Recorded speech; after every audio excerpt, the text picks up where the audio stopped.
दोस्तों नमस्कार। अभी मैं जहां खड़ा हूं वह स्थान है लोसल का सीकर मार्ग, सीकर जोधपुर मार्ग है जो सबसे व्यस्त मार्ग है। अभी यहां पर एक बड़ी दुर्घटना सामने आई है। एक सवारी गाड़ियों और एक बाइक के बीच भयंकर टक्कर हो गई है, जिसके चलते दोनों गाड़ियों के परखच्चे उड़ गए हैं और हादसे में बाइक सवार जो दो युवक बताए जा रहे हैं, दोनों युवक गंभीर रूप से घायल हो गए हैं।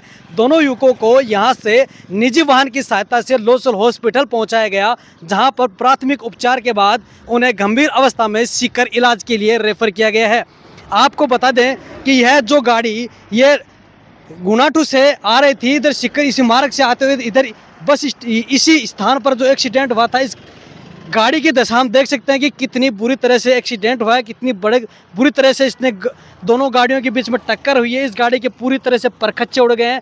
इस गाड़ी का अगला हिस्सा पूरी तरह से क्षतिग्रस्त हो गया है। गाड़ी का अंदर से ऑयल भी निकल चुका है। इस गाड़ी की दशा देखकर अंदाज़ा लगाया जा सकता है हादसा इतना भयंकर था कि जो बाइक सवार थे वो दोनों युवक उछलकर गाड़ी के ऊपर गिरे, बाइक भी गाड़ी के ऊपर गिरी। अब आपको बाइक भी दिखाना चाहेंगे। जो बाइक है उस बाइक की आप दशा देख सकते हैं कितने भयंकर तरीके से यह क्षतिग्रस्त हुई है। ये पावर बाइक होने के बावजूद भी इसका आगे का हिस्सा पूरी तरह से क्षतिग्रस्त हो चुका है। इसका आगे का हिस्सा, आगे का टायर आप देख सकते हैं जो साइड में पड़ा है, इसका ये टायर है आगे का जो पूरी तरह से टूटकर अलग हो चुका है। यह गाड़ी पूरी तरह से क्षतिग्रस्त हो चुकी है। इस बाइक की स्थिति देखकर हम अंदाज़ा लगा सकते हैं कि यह जो एक्सीडेंट हुआ था ये कितना भयंकर था, यह मंजर कितना खौफनाक था। अब जो एक्सीडेंट हुआ था उसका मुख्य कारण क्या रहा है, क्या उसके पीछे की वजह है, हम आपको बताना चाहेंगे। जो ये सड़क मार्ग है यह टोल सड़क है। यह टोल सड़क होने के बावजूद पूरी तरह से गड्ढों में तब्दील हो चुकी है।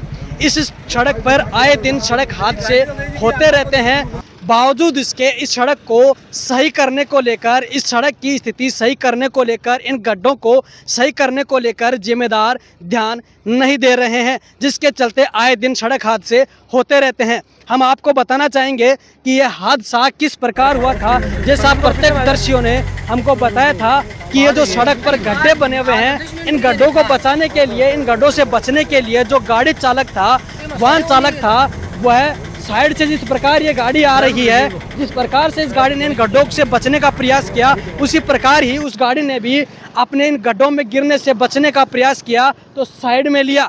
उसी दौरान यह गाड़ी जो सीकर की ओर से बाइक आ रही थी वह भी अनियंत्रित हो चुकी। गाड़ी को देखकर इन गड्ढों से बचने के लिए जिस गाड़ी ने प्रयास किया, उसी सामने से आ रही बाइक ने भी अनियंत्रित हो चुकी थी और अनियंत्रित होकर इस गाड़ी और बाइक के बीच जबरदस्त टक्कर हो गई। देख सकते हैं ये गाड़ी कितनी उछल कर जा रही है। ये ट्रैक्टर इन गड्ढों से बचने का प्रयास कर रहा है। ये बाइक सवार इन गड्ढों से बचने के लिए दूसरे किनारे से जा रहे हैं। सामने से जो गाड़ियां आती है, ये सड़क पर जो इतने गहरे गड्ढे हो रखे हैं, इन गड्ढों से बचने के लिए वाहन चालक बीच से ना जाकर साइड से गुजरते हैं, तभी सामने से आए दिन यहाँ पर सड़क हादसे होते रहते हैं।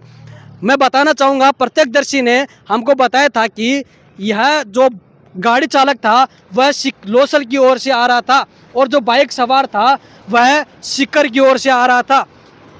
तभी इन गड्ढों को बचाने के लिए इस दिलकुश होटल के पास बलवंतपुरा बस स्टैंड पर यह गाड़ी यहाँ एक बाइक जो सामने से बाइक आ रही थी उसको टक्कर मारी और टक्कर इतनी भयंकर थी कि जो बाइक थी उसके परखच्चे उड़ गए, वह उछलकर गाड़ी पर ही गिर गई। आप देख सकते हैं जो क्रेन की सहायता से इस गाड़ी को, इस बाइक को पुलिस प्रशासन थाने लेकर जा रही है। आप देख सकते हैं जो ये गड्ढे बने हैं, इनको बचने का ये गाड़ी जा रही है, इन गड्ढों से बचने का प्रयास कर रही है। इन गड्ढों से बचने के लिए यहाँ पर आए दिन सड़क हादसे होते रहते हैं। अब मैं थोड़ी सी जिम्मेदारों से भी एक अपील करूँगा कि जिम्मेदार कृपया इस सड़क को की ओर ध्यान दें, इन गड्ढों को सही करने को लेकर कुछ न कुछ कदम उठाए, ताकि यहाँ पर आए दिन जो सड़क हादसे होते हैं वे हादसों से बचा जा सके। इन गड्ढों से बचने के प्रयास में यहाँ पर लोगों को अपनी जान नहीं गंवानी पड़े। मैं लोगों से और अपील भी करूंगा कि लोग भी अपनी आवाज़ उठाए ताकि ये गड्ढे भरे जा सके, क्योंकि यह टोल सड़क है और इस टोल सड़क पर प्रत्येक वाहन चालक को टोल देकर ही गुजरना पड़ता है। अगर टोल देने के बावजूद भी इन सड़कों की स्थिति में सुधार नहीं होता है तो फिर आम जन को यूं ही अपनी जान से हाथ धोना पड़ेगा। बता दें कि जो दो युवक घायल हुए थे वे सीकर के सिंहासन निवासी थे और आज अपने घर से किसी काम के लिए लोसर की तरफ से आ रहे थे, तभी यह हादसा हुआ। धन्यवाद। मैं अनुराग शर्मा, पब्लिक चौपाल के लिए सहयोगी रामगोपाल सैनी के साथ।